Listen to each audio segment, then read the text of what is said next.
पाकिस्तान दहशतगर्दी कर रहा है। ये इतना बुरा तमांचा मारा है पाकिस्तान के ऊपर इन्होंने, लेकिन अब ज़्यादा ख़तरा है। जो नरेंद्र मोदी की स्टेटमेंट आई है, हमारे लिए खतरे की घंटी बजनी चाहिए, नरेंद्र मोदी ने हमारे मुंह पर तमांचा मारा। कभी सूफी शेख ना मुझे अपनी गद्दी पे बाजू बुला लेते थे, इधर आके बैठो, तो उससे क्या होता था, उनके सारे चेलों में मेरी शान बढ़ जाती थी। फिर वो बाद में ना, जब मैं उस मुल्क में होता हूँ, मुझे कुछ भी काम कराना होता है तो उनके चमचों से बहुत सारे काम मैं निकलवा देता था। मुझे यहाँ जाना है, वो आके पिक करके ड्राइव करते, तो मेरी सारी लाइफ अच्छी हो जाती थी by just sitting next to the sheikh. तो अमेरिका ने इंडिया को ऐसा कर लिया है, और हमारे पास गद्दी पे बैठ जाओ। मेरी बहन, हम लोग तैयार हैं। मैंने आपको कहा सिर्फ वक्त की बात रहेगी जब हिंदुस्तान, पाकिस्तान और अफगानिस्तान एक होगा, चाहे वो अखंड भारत की ओर, अखंड हिंद की ओर, जो भी आप नाम मिलकर तय करेंगे, उसको साउथ ईस्ट एशिया को हम पीस का महाज बनाएंगे, तरक्की का महाज बनाएंगे, स्टार्टअप्स वर्ल्ड का सबसे बड़ा बनाएंगे। थोड़ा सब्र रखिए। आज नरेंद्र मोदी ने जिस तरह तकब्बुर में बातें की हैं, जब उन्होंने कहा कि मुल्क अपने बोझ पर गिर रहा है, तो वो गिरने नहीं देंगे, वो गिराएंगे। बेशक जंगें तब लड़ी जाती हैं जब एक फरीक अपने आप को दूसरे से ताकतवर समझता है। रूस यूक्रेन से ताकतवर था तो उसने जंग कर दी, हमला कर दिया। जब हिंदुस्तान ये समझना शुरू हो गया कि हिंदुस्तान हमारे से ज़्यादा ताकतवर है, हमारे लिए खतरे की घंटी बजनी चाहिए, मुल्क को मुत्तहिद होना चाहिए, कौम को इकट्ठे होना चाहिए। इस कंट्री से वैसे बंदा बाहर निकल जाए बेहतर है। भारत बहुत आगे है, भारत आपको चाइना से भी आगे निकल रहा है, जल्दी नजर आएगा। अच्छा, बिल्कुल। क्या सुपर पावर की दौड़ में भी देख सकते हैं उसे? बिल्कुल बिल्कुल बिल्कुल ऐसे ही है, बिल्कुल इंडिया आपको बहुत आगे नजर आएगा। अगर हम इसी तरह चलते रहे तो वो वक्त दूर नहीं है कि हम शायद एथोपिया या सोमालिया के करीब आ जाए। नमस्कार दोस्तों, थोड़े दिन पहले भारत और अमेरिका ने एक जॉइंट स्टेटमेंट दी कि पाकिस्तान क्रॉस बॉर्डर पर टेररिस्ट बढ़ा रहा है, उस पर रोकथाम लगानी चाहिए और यह मसला एपीटीएफ को देखना चाहिए। इस स्टेटमेंट के बाद पाकिस्तान में हरकत मच गया कि भारत हमें वापस से एपीटीएफ की लिस्ट में डलवाना चाहता है और हमारा सबसे बड़ा दुश्मनी भारतीय है, वो पाकिस्तान को डिफॉल्ट होते हुए देखना चाहता है। और भारत जो ड्रोन खरीद रहा है वो हमारे लिए ही खरीद रहा है। भारत हमसे युद्ध कर पाकिस्तान जीत कर अखंड भारत बनाना चाहता है। इसी की तैयारी के लिए फाइटर जेट इंजन की टेक्नोलॉजी अमेरिका से ली है, जिससे ज्यादा से ज्यादा अपने देश में फाइटर जेट बना सके और अखंड भारत का सपना पूरा हो सके। देखो आप लोग इस वीडियो में। पाकिस्तान के हुक्मरानों ने पाकिस्तान का बेड़ा गर्क किया है। उन्होंने तो बेड़ा गर्क कश्मीरियों का करना भी चाहा था, जो हिंदुस्तान के साथ कश्मीरी हैं, लेकिन अल्लाह ताला की मर्जी के आगे किसी की नहीं चलती है।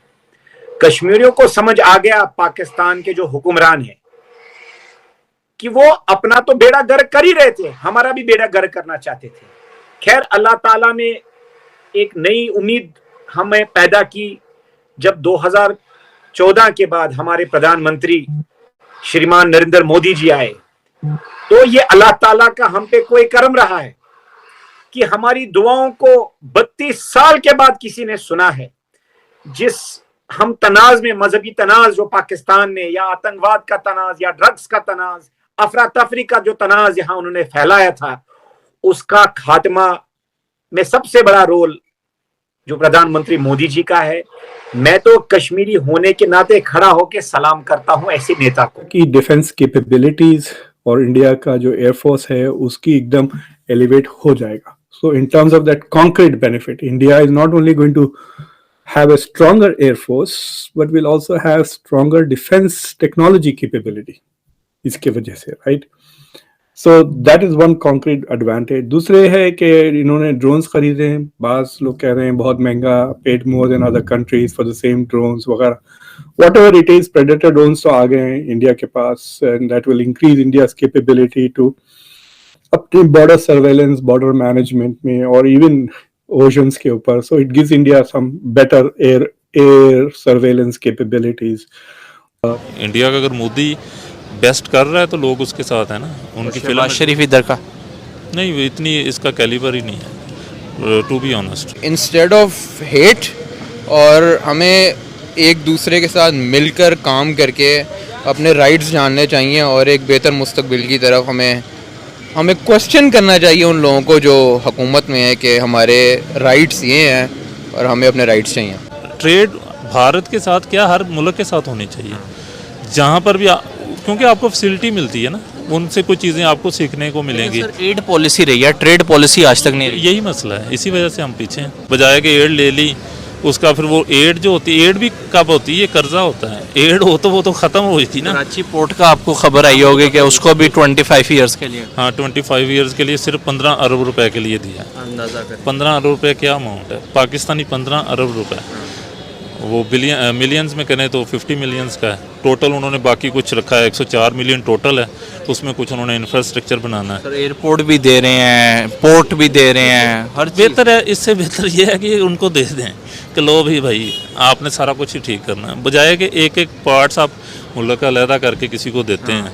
तो बेहतर है ना टोटली बंदा दे दो कि यार इससे काम लो जो मर्जी। अमेरिका में भी इंडिया की अवेयरनेस, इंडिया की इंपॉर्टेंस की अवेयरनेस बढ़ गई है कि नाउ जैसा अगर आप कोई रैंडम बंदे को रोक के पूछ ले, कोई डॉक्टर से, कोई आर्किटेक्ट से जो पॉलिटिक्स में ज्यादा इंटरेस्ट नहीं रखता है, तो उसे पूछे कौन से इंपॉर्टेंट कंट्रीज है अमेरिका के लिए, तो वो शायद कहेंगे बर्तानिया, France, Germany, Israel, may be even Japan, right. लेकिन अब इंडिया का भी नाम आ जाए, सो यू अंडरस्टैंड कि पब्लिक में भी परकुलेट होने लगी है बात। It's going down that India is now an important ally and it will help to a large extent. Diaspora का भी इससे फायदा होने वाला है जरूर। जितना इंडिया की शान बढ़ेगी उतने डायस्पोरा की बढ़ेगी and vice versa. So these are the benefits to India. और जहां तक अमेरिका का सवाल है, America is potentially getting a major partner whose economy is booming, who is going to be and is the biggest importer of weapons today. मतलब India से बड़ा कोई वेपन्स बायर नहीं है अब दुनिया में, और सबसे बड़ा वेपन्स बेचने वाला अमेरिका है। तो this is a marriage made in heaven वाली हो गई ना बात। सो अमेरिका के लिए वो है, America is getting an ally against China.